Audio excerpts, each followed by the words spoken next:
سلامة عنا هبلنا تفلاليو كللاوي زوباون عالمون زعباتات زكاتة زينا حبر بانا زعلات جمير الله نمكتتالكم إن عدمنا كندرسة قديات زعلات كنا لكم من قستبل سجنا درونا بتقرأي الناس ده وعلى بريتوريا تحس تكبرونا قد سللو يركبلو هو حد محبرسو عالم داق ما يكونات كيد لعل حلف إنه تخفت سمي قباز بالساوعي هو حد أبزينانا بزرزر كنا نقرأكم هنا ኢትዮጵያ በር ባሕሪ ንኽትረክብ እትገብሮ ጻዕሪ ኣሜሪካ ከም እትድግፎ ዝገልጽ ሓበሬታ መውጽኡ ሲዕቡ ወጥሪ ዞባ ቀርኒ ኣፍሪካ እናተጋደደ ይርከብ ኣይተርፍና ዝተባሃለሉ ኩናት ኢትዮጵያን ኤርትራን ዝወጹ ሓበሬታታት እውን ክንነግረኩም ኢና እገዳ ቪዛ ተማሃሮ መምሕዳር ዶናልድ ትራምፕ ንተማሃሮ ቃላሚኖ እውን ጸቕጢ ይፈጥረሎም ኣሎ ክልከላ ቪዛ ተማሃሮን ካልኦት እገዳታት ቪዛ ኣሜሪካን ሎሚ ክነውግዓኩም ኢና بجت 2018 عام تمرت إثيوبيا كخون ببيت مخر منسترات إثيوبيا زغر برق كن 300 تافت أمريكا بليونر إيلون ماسك زي ما تسمو خانو الزرارة بخوين الله مرحت إثيوبيا جنت أمراو لو تنابل ويركبو زقداون أب حبار بانا كده ساسيو شاف نفرت بيت مرت عايدر ندحري تملسنا كنزخ آخركم هنا تمهارو خيف التنوز جبر سجم ينفرس أقسمون كن حبركم هنا أو حدا جهلونا نايزلو تمزابلتن سدتن يتتجارون حبريتها لنا زين حبار بانا نتخطاتلكم شانل بانا ميديا لايك شير و سبسكرايب تقبروا ننقدكم تግራይን ኢትዮጵያን ዳግም ናብ ኩናት ከኣትዋ ዝገብረ ካይዳ መንግስቲ ብልጽግና ይኽተለሉ ኸብል ህወሓት ከሲሱ ውዕሊ ሰላም ፕሪቶሪያ ኣብ ሓደጋ ምፍራስ ከም ዘሎ ማሕበረሰብ ዓለም ክፈልጥ ይግባእ ብምባል እውን ኣጠንቂቑ ኣሎ ህወሓት ንዲፕሎማቲክ ማሕበረሰብን መሓዙት ነብፅሓፎ ደብዳቤ ከም ዝበሎ መንግስቲ ብልጽግና ምስ ህወሓት ፖለቲካዊ ዘተ ንምጅማር ድሌትን ተበግሶን የብሉን ኣብ መንጎ ፈረምቲ ኣካላት ውዕሊ ፕሪቶሪያ ፖለቲካዊ ዘተ ክጅመር እቲ ውዕል ዘገድድ ዋላ እንተኾነ መንግስቲ ፌደራል ግና ነቲ ዘተ ንክጅምር ቅሩብ ኣይኮነን ኢሉ ህወሓት ብመሰረት ውዕሊ ፕሪቶሪያ ዓንቀጽ 3 ንኡስ ዓንቀጽ 4 ዓንቀጽ 10 ንኡስ ዓንቀጽ 2 እቲ ዘተ ንክጅመር ዝሓቱ ደብዳቤታት ናብ ቀዳማይ ሚኒስትር ኣብይ ኣሕመድ ከም ዝጸሓፈ ኣመላኺቱ ይኹን እምበር መንግስቲ ፌደራል ዘተ ቅሩብ ከም ዘይኮነ ብተደጋጋሚ ከም ዘረጋገጸን ዳግማይ ኩናት ከልዕሉ ዝኽእሉ ተግባራት እናፈጸመ ምዃኑን ይገልጽ ፖለቲካዊ ዘተ ንምጅማር ሽውሃት ዘይብሉ ኣብይ ኣሕመድ ኣብ ልዕሊ ህወሓት ቅሉዕ ፕሮፓጋንዳ እናካየደ ይርከብ ክብል ዝኸስስ ትውድብ ናብ ትግራይ ዝኣቱ ነዳድን ሸቐጣትን እናኸልከለ ተመዛበልቲ ናብ መረበቶም ከይምለሱ እናዓንቀፈ ብወረርቲ ዝተተሓዙ ግዛኣታት ትግራይ ከይምለሱ እናወደበን እናሰልጠነን ንውዕሊ ፕሪቶሪያ ኣብ ዘፍርሱ ተግባራት ብቕሉዕ ተጸሚዱ ይርከብ ኢሉ ተጻባእቲ ሓይልታት ናብ ጎንፂ ካብ ዘእቱ ምንቅስቓሳት ክወጠቡ ኣብ ውዕሊ ፕሪቶሪያ ብግልጽ ተጠቒሱ ዋላ እንተሃለወ መንግስቲ ብልጽግና ግን ኣንጻር ትግራይ ኣፈሙዝ ንዘቕንዑ ዕጡቓት ብገንዘብን ኣጽዋር እናደገፈ ይርከብ ኢሉ ንትግራይ መዓልታዊ ብድሮን እናሰለለ ዝርከብ ስርዓት ኣብይ ህዝቢ ትግራይ ክረዕድን ኣብቲ ዝተበፅሐ ስምምዕ ዝነበሮ እምነት ክሽርሸርን ይገብረሎ ኢሉ ኣደራደርቲ ኣካላትን ማሕበረሰብ ዓለምን ኣብ ቀልቀል ምፍራስ ንዝርከብ ውዕሊ ፕሪቶሪያ ዘውሕዝ ተግባራዊ ስጉምቲ ብምውሳድ ዳግማይ ኩናት ንኸይውላዕ ሓላፍነቶም ክፍጽሙ እውን ጸዊዑ ህወሓት ወትሩ ንሰላም ድልው ከም ዝኾነ እውን ኣብ ደብዳቤኡ ገሊጹ ዲፕሎማቲክ ማሕበረሰብን መሓዙትን መንግስቲ ፌደራል ውዕሊ ፕሪቶሪያ ንኽተግብር ጸቕጢ ከዕርፉ ዝጸውዕ ተመሳሳሊ ደብዳቤ 13 ጉንበት 2017 ዓ.ም ከም ዝጸሓፈ ሓባር ባና ምጽብጻቡ ይዝከር ፕሬዚደንት ኣሜሪካ ዘንበር ወገዳ ቪዛ ተማሃሮ ሲዑ ብደረጃ ኢትዮጵያ ዝለዓለ ነጥቢ ዘምጽአ ትግራዋይ ተማሃራይ ዮናስ ንጉሰ ናብ ዩኒቨርሲቲ ሃርቫርድ ናይ ምእታዊ ትልሙ ኣብ ሓደጋ ምእታዊ ገሊጹ ተማሃራይ ዮናስ ንጉሰ ነቲ ዝነበረ ጀኖሳይዳዊ ኩናት ተጻዊሩ ብዝገበሮ ጻዕሪ ኣብ ሃገራዊ ፈተና 12 ክፍሊ ካብ 775 ነጥቢ ብምምጻእ ካብ ኢትዮጵያ ቀዳማይ ደረጃ ዝሓዘ ተማሃራይ ፍሉይ ካልኣይ ብርኪ ቤት ትምህርቲ ቃላሚኖ እዩ ኮምፒተር ሳይንስ ናይ ምጽናዕ ባህግን ውጥንን ዘለዎ ተማሃራይ ዮናስ ኣብ ዩኒቨርሲቲ ሃርቫርድ ኣመልኪቱ በቲ ዩኒቨርሲቲ ተጠቃሚ ናጻ ዓድል ትምህርቲ ክኸውን ዝኽኣለ ወዲ 21 ዓመት መንእሰይ እዩ ይኹን እምበር ፕሬዚደንት ትራምፕ ኤምባሲታት ኣሜሪካ ናጻ ዓድል ትምህርቲ ረኺቦም ናብ ኣሜሪካን ዝኣቱ ተማሃሮ ቪዛ ከይህባ ዝኽልክል መምርሒ ምውራዶም ዝፍለጥ እዩ ነዚ ሲዒቡ ዮናስ ንጉሰ ኣብ ዝቕጽል ወርሒ መስከረም ናብ ኣሜሪካ ንምኻድ ዝሓዞ ትልሚ ናብ ሕቶ ምልክት ከም ዝወደቐ ምስ ኣሶሽየትድ ፕሬስ ኣብ ዝገበሮ ጻንሒት ገሊጹ እቲ እገዳ ግዜያዊ ክኸውንን ኣብ እዋኑ ናብ ዩኒቨርሲቲ ሃርቫርድ ተጓዒዙ ሕልሙ ከግህድን ዘለዎ ተስፋ እውን ሓቢሩ እዚ ከም ዘለዎ ፕሬዚደንት ኣሜሪካ ዶናልድ ትራምፕ ኣብ ልዕሊ ዜጋታት 12 ሃገራት ክልከላ ቪዛ ከም ዘንበሩ ተሰሚዑ ኣሎ ካብ ምብራቕ ኣፍሪካ ዝርከባ ሃገራት ሱዳን ኤርትራን ሶማልያን ዜጋታትን ናብ ኣሜሪካ ከይኣቱ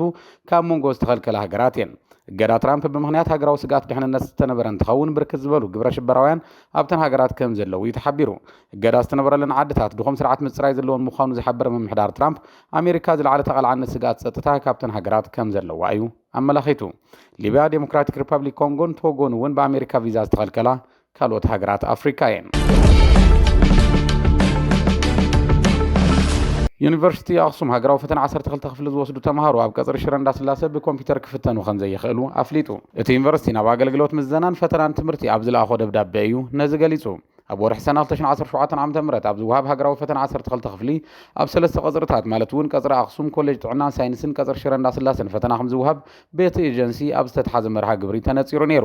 ይኹን እምበር ኣብ ቀጽሪ ሽረ እንዳስላሰ እኹል ኮምፒተር ከም ዘየለን እተን ዘለዋ ድማ ነቲ ፈተና ዝኸውን ዓቕሚ ከም ዘይብለንን እዩ እቲ ዩኒቨርሲቲ ዝፀሓፎ ደብዳቤ ዘመላኽት። ኣብ ቀጽሪ ሽረ እንዳስላሰ ዘሎ ምቁርራጽ ሓይሊ ኤሌክትሪክ እውን ካልእ ዕንቅፋት ምዃኑ ኣቐሚጡ።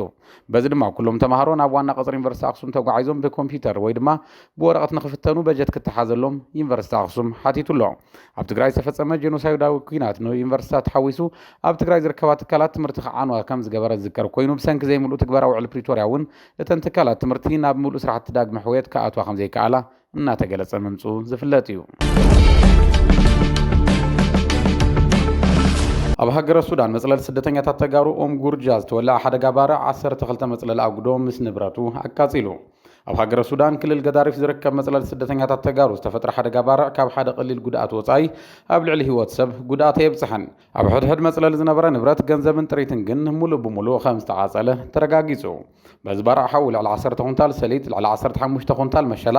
ሓንቲ ሞተር ሳይክል፣ ሓንቲ ካሮሳ፣ ሓደ ኣድጊ፣ ሓደ ከፍትን ሙሉእ ንብረት ገዛን ተቓጺሉ እዩ። መንበሪኦም ዝተቓጸሎም 12 መራሕቲ ስድራ ኣብ ከቢድ ጸገም ወዲቖም ከም ዘለዉ ተሓቢሩ። ነዞም ወገናት ሓገዝ ንምትእኽኻብ ብማሕበር ተጋሩ ሱዳን ጨንፈር ገዳሪፍ መተሓባበሪ ኮሚቴ ተጣይሹ ኣብ ዝሓፀረ እዋን ዕላዊ ከም ዝግበር ካብ ጋዜጠኛ መድሃኒ ግደይ ዝረኸብናዮ ሓበሬታ የመልክት። ኦም ጉርጃ ብሰንኪ ሕድሕድ ኩናት ሱዳን ካብ ዝተፈላለዩ ከባቢታት ዝተመዛበሉ ተጋሩ ዘዕቆብሉ ቅድሚ 47 ዓመታት ዝተጣየሸ መዕቆቢ ምዃኑ ተገሊጹ ኣሎ። ኣብዚ ወርሒ ጥራሕ 3 ሓደጋታት ባርዕ ሓዊ ኣብ መዕቆቢ ስደተኛታት ተጋሩ ከም ዘጋጠመ ይፍለጥ። ንኽልተ ህፃናት ኣሕዋት ሓዊሱ ህይወት 10 ስደተኛታት ተጋሩ ከም ዝሓለፈ እውን ይፍለጥ። ብሰንኪ ጥሜት ሕማምን ተፈጥሮኣውን ሰብ ሰራሕን ሓደጋን ናይ ዝሞቱ ቁፅሪ ተመዛበልትን ስደተኛታትን እናወሰኸ ምምፅኡ ሓባር ባና ብተደጋጋሚ እናፀብፀበቐኒ እዩ። እዚ ዓለት ኣብ ታሪክ እንትንድህስስ 27 ዓመታት ዝደፈነ ደብዳብ ነፈርቲ ቤት ትምህርቲ ዓይደር ክንዝክር። ዕለተ ዓርቢ ልክዕ ከምዛሉ መዓልቲ ጉንበት 28/1990 ዓ.ም ከባቢ ሰዓት 10 ኣጋምሸት ኣብ ማኣዲ ትምህርቲ ዝነበሩ ዕሸላት ቤት ትምህርቲ ዓይደር ብነፈርቲ ኤርትራ ዝተደብደቡላ ዕለት እያ። 4 ጉንበት 1990 ዓ.ም መንግስቲ ኤርትራ ንባድመ ሓዊሱ ግዛት ኢትዮጵያ ብሓይሊ ወሪሩ ከም ዝሓዘ ብኢህወደግ ዝምራሕ መንግስቲ ኢትዮጵያ ዕላው ገይሩ። መንግስቲ ኤርትራ ነቲ ወራር ምስ ፈጸመ ድሕሪ 24 መዓልቲ ነቶም ጉዮም ዘይጸገቡ ህፃናት ተምሃሮ ቀዳማይ ብርኪ ብቁምቡላ ንኽጠፍኡ ፈሪዱ። ኣብቲ ከባቢ ዝበሃል ወተሃደራዊ ዕላማ ከም ዘይነበረ ኣብ ዓይደር ዝነበሩ ወለዲ ይዛረቡ። ሕዚ ንትግራይ ሓዊሱ ንኽልላት ዓፋርን ኣምሓራን ዘገልግል ዓብዪ ሆስፒታል ዓይደር እውን እንተኾነ ኣብ ከይዲ ህንፀት እዩ ነይሩ። ኣብዚ እዋን መለለይ ክፍለ ከተማ ዓይደር ዝኾነ ዞባ ኢንዳስትሪን ኣብ ውሽጡ ዝሓቆፎም ፋብሪካታትን እውን እንተኾኑ ሽዑ ኣይነበሩን። እቲ ከባቢ ውሑድ መንበሪ ገዛውቲ፣ ቢሮ ማይ ሃፍትን ቀዳማይ ብርኪ ቤት ትምህርቲ ዓይደርን ጥራሕ ዝሓዘ ንእሽተይ መንደር ነይሩ። እዚ ዝበሃል ንዕላማ ተኽሲ ዝበቅዕ ነገር ዘይብሉ እናሃለወ ንምንታይ ብክልተ ዙር ብነፈርቲ ሻዕብያ ተደብዲቡ ንዝብል ሕቶ መልሲ ኮይኑ ንረኽቦ ዘስካሕክሕን ኢሰብኣውን ጭካነ ሻዕብያ እዩ። ኣብቲ እዋን ቤት ትምህርቲ ዓይደር ምስ ተደብደበን ዝሞቱን ዝቆሰሉን ህፃናት ከልዕል ዝተኣከበ ብርክት ዝበለ ነባር መቐለን ናይ ሸዑ ኣመራርሓ መንግስቲ ስዎ ተጋዳላይ ኣስመላሽ ወልደ ስላሴ ኣባይ ነብሶን እውን ካልእት ነፋሪት ውግእ ሻዕብያ ብዝገበረቶ ደብዳብ ግዳያት ኮይኖም እዮም። ሽዑ ካልኣይ ኣካላዊ መጉዳእቲ በፂሕዎ ሓንቲ ኢዱ ውሳነ ተጋዳላይ ኣባይ ነብሶ ኣብ 2013 ዓ.ም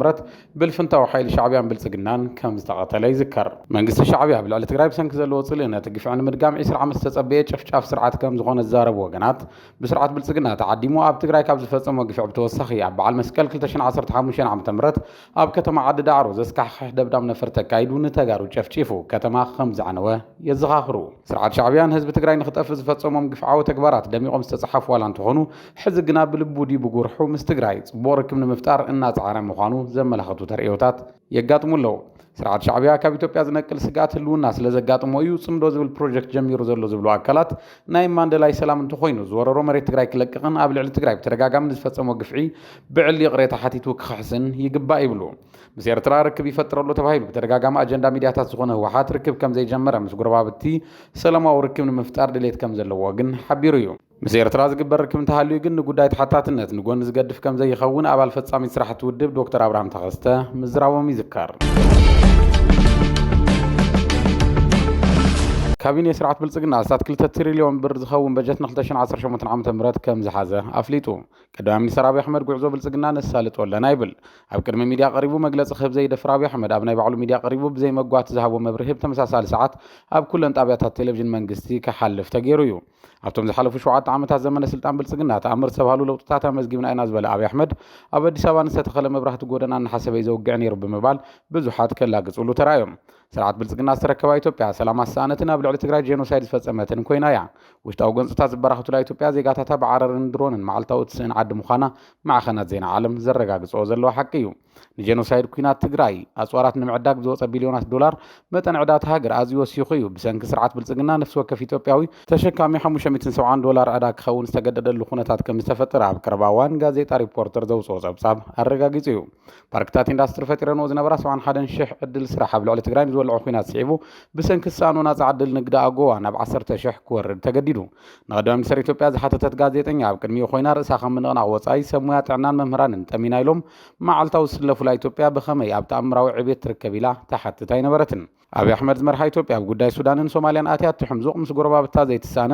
ኣብ ኩናት ትነብር ዘላ ሃገር ብምዃና ሽማ ቤት ምኽሪ ጸጥታ ዓለም ተደጋጋሚ ብኣሉታ ክለዓል ዝተገደደት ሃገር ከም ዝኾነት ካብ ማሕበረሰብ ዓለም ዝተሓበ ኣይኮነን አብይ አሕመድ ተኣምራዊ ለውጢ ኢና ነምዝግብ ዘለና ዝብሎ ፕሮፓጋንዱ ደጋፊ ዝኸውን ዜና ሎሚ ኣመሓላሊፉሎ 2 ትሪልዮን ብር ሃገራዊ በጀት 2018 ዓ.ም ኮይኑ ክጸድቕ ውሳነ ከም ዝተመሓላለፈ ሚድያታቱ ክጽብጽባ ውዒለን እተን ሚድያታት ኢትዮጵያ ርያቱ ዘይትፈልጥ ዓብይ በጀት ከም ዝኾነ ንህዝቢ እናደናገራ ንኽቕንያ ዘኽለን ኣጀንዳ ኮይኑ ተቐሪጹሎ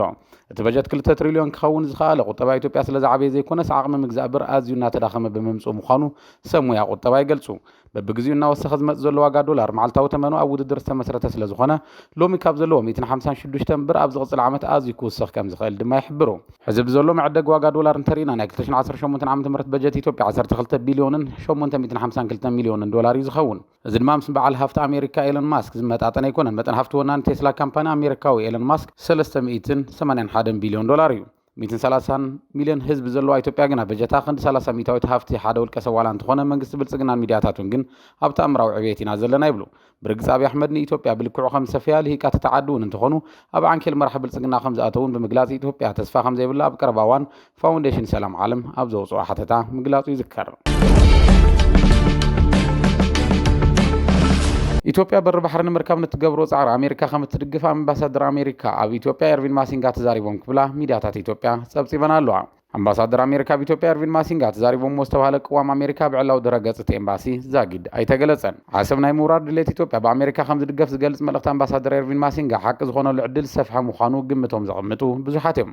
ኣብ ዝሓለፈ ቅና ኣብ ገጽ ማሕበራዊ ሚድያ ተጻሒፉ ዝተደምሰሰ መልእኽቲ እቲ ኤምባሲ ከም ሓደ መርዳእታ ተገይሩ ዝውሰድ እውን ይብሉ መንግስቲ ኢትዮጵያ ኣብ ልዕሊ ዜጋታቱ ዝፍጽሞ መጥቃዕቲ ድሮን ጠጠው ንኸብል ዝጽውዕ መልእኽቲ ኣብ ዕላዊ ማሕበራዊ ገጽ ኤምባሲ ኣሜሪካ ብኢትዮጵያ ድሕሪ ምልጣፉ ድሕሪ ዝተወሰኑ ደቓይቕ ክጠፍእ ዝተገበረሉ ኩነት እቲ ሃገር ምስ መንግስቲ ብልጽግና ናብ ጎይ ቅድሚ እታው ድሌት ከም ዘይብላ ዘመላኽት እዩ ዝብሉ ብዙሓት እዮም ሕዚ ንኣሜሪካ ዘመሓደር ዘሎ ናይ ሪፐብሊካን ፓርቲ በዓል ስልጣንን ነበር ኣምባሳደር ኣሜሪካ ብኢትዮጵያን ቲቦር ናጂ ኣብ ቀረባ መዓልታት ዝሃብዎ ሪቶ እውን ንርጉጽነት ነቲ ብኣሜሪካ ተታሒዙ ዝበሃል ዘሎ ቅዋም ካልእ መረጋገፂ ተገይሩ ዝውሰድ እዩ አንጻር መንግስቲ ኤርትራ ዝግበር ዘሎ ተቃውሞ ኤርትራውያን ዲያስፖራታት ዝሕጎሶም ቲቦር ናጂ ውልቀ መላኽ ፕሬዚደንት ኢሳያስ ኣፍወርቂ ኣብ ቀረባ ዕድሚኡ ክሓፅር ምባሎም ዝዝከር እዩ ቲቦር ናጂ ጠናኸረሎ ዝበልዎ ተቃውሞ ኤርትራውያን ብመንግስቲ ኢትዮጵያ ዝድገፍን ዕጥቃዊ ቃልሲ ንኽገብሩ ዘኽእሎም ሓገዛት ይግበረሎም ምህላውን ድማ ምሕዝነት ስርዓት ብልጽግናን ኣሜሪካን ንኽጠናኸር ምኽንያት ክኸውን ከም ዝኽእል እቶም ሪቶ ወሃብቲ የመላኽቱ እዚ ከም ዘለዎ ሚኒስትር ጉዳያት ወጻኢ ጌዲዮን ጢሞቴዎስ ሕቶ በሪ ባሕሪ ኢትዮጵያ ዓለም ለኻዊ ኣጀንዳ ክኸውን ዘኽኣለ ስራሕቲ ዲፕሎማሲ ተሳሊጡ ምባሎም ተሓቢሩሎ መንግስቲ አብይ አሕመድ ዓሰብ ንምውራር ድጋፍ ሃገራት እናተኣኻኸበ ምጽንሑን ብወገን ሰበስልጣን ኣሜሪካ ንዑ ዝድግፉ መልእኽትታት መውፅኦምን ስዒቡ ኣብ ቀረባ መዓልታት ኩናት ኢትዮጵያን ኤርትራን ክጅመር እዩ ናብ ዝብል ድምዳመ ዝበጽሑ ኣካላት ብዙሓት እዮም ኩናት ኢትዮጵያን ኤርትራን ናይ ውክልናው ኩናት ከም ዝኸውን ዝገልጹ ኣካላት ግብፅን ስዑድ ዓረብን ኣብ ጎኒ ኤርትራ ሕቡራት ዓረብ ኤምሬትን ኣሜሪካን ድማ ኣብ ጎኒ ኢትዮጵያ ክስለፋ እየን ይብሉ በዚ ድማ እቲ ዘሎ ኩናት ንትግራይን ንመላቕርና ኣፍሪካን ኣብ ሓደጋ ዘውድቕ እዩ ዝብሉ እዞም ሪቶ ወሃብቲ ትግራይ ካብ ዳግማይ ጥፋኣት ንምድሓን ስሕተት ኣልቦ ውሳነ መሪሕነት ትጠልበሉ እዋን ምዃኑ እውን ይገልጹ ዜናታት ሓባር ባና ዝዕለት ነዞም ክትከታተልዎም ጽናሕኩም ይመስሉ ነይሮም ቻናል ባና ሚድያ ላይክ ሼርን ሰብስክራይብ ብምግባር ኣባል ስድራና ክትኮኑ ንዕድም ሰላም